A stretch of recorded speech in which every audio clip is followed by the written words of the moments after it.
Pero ahora, si analizamos problemas macro, los recursos naturales tienen ya problemas más fuertes que no solamente están en el uso de este recurso. Tenemos, por ejemplo, la erosión genética. ¿A qué le llaman erosión genética? Erosión, solamente como ese término, era un proceso de modificación del relieve en el cual, por acción de algún agente, podías transformarlo en otra forma de relieve. Por ejemplo, el mar llegaba, formaba penínsulas, golfos, entre otros. Y esto no es nocivo. Pero la erosión también se utiliza como corroer, porque había erosión de desgaste. Y genética viene entonces desde la formación del ADN de alguna determinada especie. ¿Qué significa erosión genética entonces? Que por la deforestación, que por la aridización, que por el consumo, comenzamos a reducir la variedad de especies que había. Un ejemplo, tenemos ahí el rinoceronte. Habíamos dicho que el rinoceronte era uno de los animales que más afectados se veían por el comercio de cuernos. Se les cortan su cuerno para poder utilizar el marfil y, según las culturas orientales, tener más tiempo de vida. Ya nosotros extinguimos un rinoceronte, ya no existe el rinoceronte negro. Nos quedan todavía tipos de rinoceronte, pero como todavía queremos ese cuerno, ya del negro no tenemos. Vamos a extinguir el rinoceronte blanco, el rinoceronte gris, y va a haber un momento en que solamente nos quede un tipo de rinoceronte. Entonces, ¿qué hemos hecho? No hemos extinguido el animal en general, hemos extinguido la diversidad de animales que habían en esa especie. Estamos volviendo entonces una homogenización a la diversidad biológica que existía. Y estos tipos de diversidades tienen una función en el mundo. Y eso es lo que nosotros estamos causando el deterioro. Luego tenemos nosotros la quema de cobertura. Estamos hablando aquí de un problema de dos tipos. Puede ser la quema de cobertura vegetal por incendios forestales antropogénicos, es decir, el hombre lo ha realizado, o puede también ser por el exceso de insolación, que indirectamente el hombre está provocando el calentamiento global, entonces estamos provocando la insolación. La contaminación, el hombre deteriora el suelo, el agua, hasta el aire, donde viven especies. Y si el lugar, o sea, el ecosistema está dañado, ¿dónde pueden vivir? Es como nosotros. Si hubiera un desastre natural y derrumba nuestra casa, el problema es dónde vivimos, dónde nos cuidamos, nos podemos enfermar, podemos tener no dónde comer, por no tener vestimenta, puede darnos algún tipo de neumonía, entre otras cosas. Y no hay consulta previa. Acuérdense qué cosa era consulta previa. Conversar con la población implicada en el problema. Casi siempre que se toma una decisión para obtener una ley, ¿quién la toma la decisión? El gobierno, en base a la conversación con la empresa concesionaria.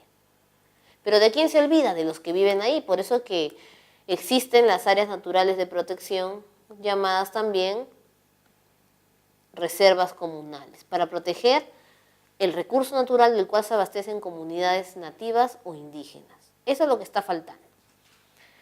Si hablamos a ver otros problemas más particulares, tenemos nosotros el problema de lo que conocemos como deforestación incontrolada.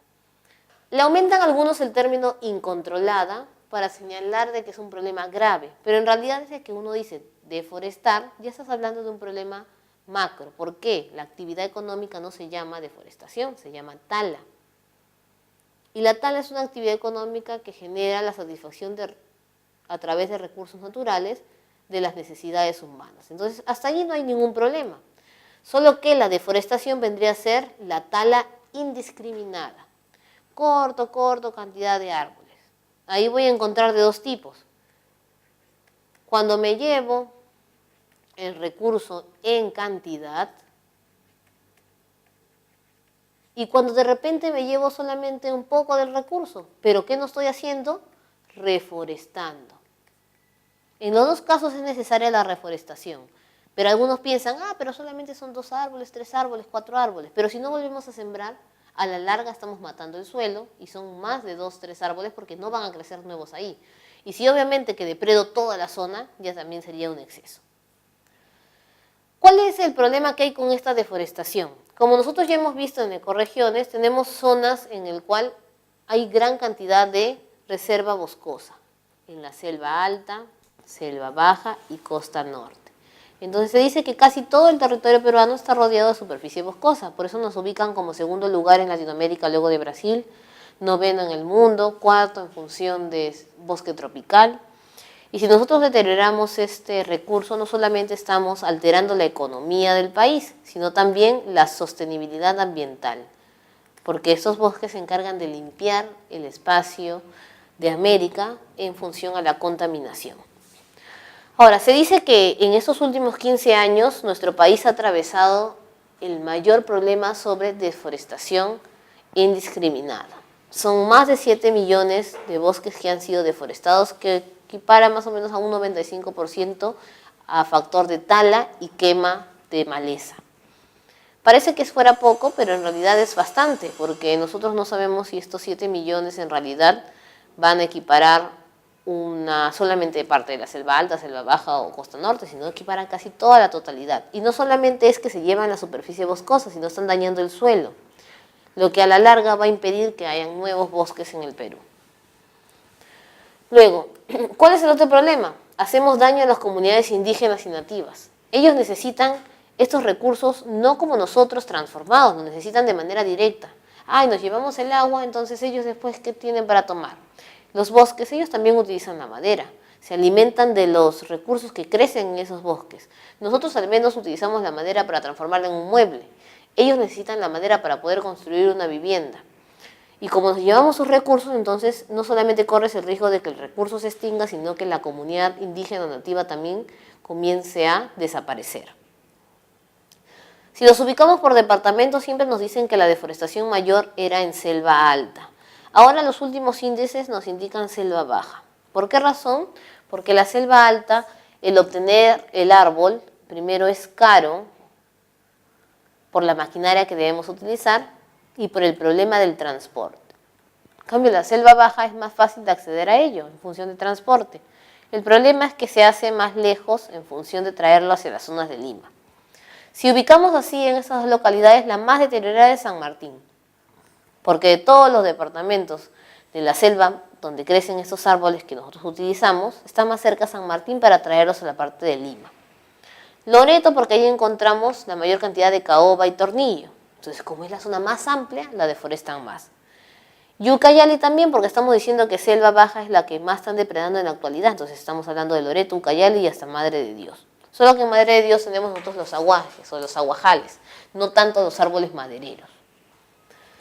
¿Y cuál es el problema mayor? Es la falta de valor que tiene la población. Las personas parecen que no tomaron importancia si fuera un árbol o si fuera un animal. Algunos dicen, hay que proteger la especie, el animal, porque tiene vida, pero los árboles también tienen vida. Y si nosotros deterioramos el ecosistema donde viven esas especies de animales, tampoco vamos a encontrar animales nuevos. Y las leyes, existen muchas leyes de protección ambiental, pero el problema no tanto es la formulación de la ley, es que se cumpla, se sancione. Dicen que van a sancionar a aquellos que echan basura, pero hay muchas personas que siguen echando basura en las calles y no hay una sanción, es igual allí. Van a sancionar a los que hacen tala indiscriminada o los que hacen tala ilegal y todavía no hay esas sanciones o no se ven efectivas la sanción frente a esas leyes. Ahora, no todo es de manera negativa, no tenemos la solución. La primera solución entonces está en reforestar. ¿Qué significa reforestar? Plantar un arbolito. ¿En dónde? En los lugares donde se ha generado la deforestación. Antes pedían que cada empresa siembre 1 o 2 arbolitos según la zona deforestada. Ahora dicen que lo ideal sería plantar 10 árboles. No por la cantidad, es porque como hemos deteriorado tanto el suelo, no tenemos la seguridad de que 10 árboles vayan a crecer. Puede ser que crezca solamente 1 o 2. Necesitamos sembrar 10 para al menos obtener 2 de ellos. Esta política de reforestación, si bien se relaciona con el desarrollo sostenible, no es un término moderno, se hizo desde 1870. ¿Qué utilizaban en 1870? El eucalipto. El eucalipto reforestaba las zonas de la parte de la sierra. Dicen que era como una hierba medicinal para modificar el suelo y que se vuelva más fértil. En 1960, ahí tenemos nosotros programas de reforestación. O sea, se comenzaron a hacer no solamente leyes, sino también una serie de cadenas para reforestar la parte de las zonas deforestadas. En el 80 nace el problema o la situación del canon. Ya hay empresas que hacen tala, pero nosotros no obtenemos nada de sus ganancias económicas para sostener otra vez y reforestar. Entonces crean el canon por reforestación. En otras palabras, ellos pueden talar, pero tienen que pagar un impuesto para que, en este caso eran gobiernos locales, ahora los gobiernos regionales, puedan reforestar la zona. Y ya luego de la COP20, ¿se acuerdan que se reúne por el cambio climático en Lima, la COP20? Se crea también el Instituto SERFOR, Servicio Nacional de Forestación y Fauna Silvestre. ¿Para qué? Para hacer efectiva la protección en la Amazonía, porque recuerden que estas COP20 tomaba hincapié en la Amazonía y en la parte de los nevados, exclusivamente el Huascarán. Ahora, otras soluciones que pueden haber es usar métodos sostenibles, ¿no? Si bien algunos dicen que es anticuado utilizar herramientas como Chaquitag y entre otros, en algunos casos se puede hacer un intercambio o utilizar maquinarias que no generen contaminación. Utilizamos abonos artificiales, los cuales terminan no solamente malogrando el suelo, sino también contaminando el aire, cuando podríamos utilizar de repente abonos tradicionales. No siempre, pero podríamos usarlo de vez en cuando. Capacitar a los que viven en la zona y a los que vienen a trabajar en la zona, porque hay personas que no conocen la situación legal, el pago de impuestos o cómo reforestar una zona que ya ha sido maltratada por la tala indiscriminada.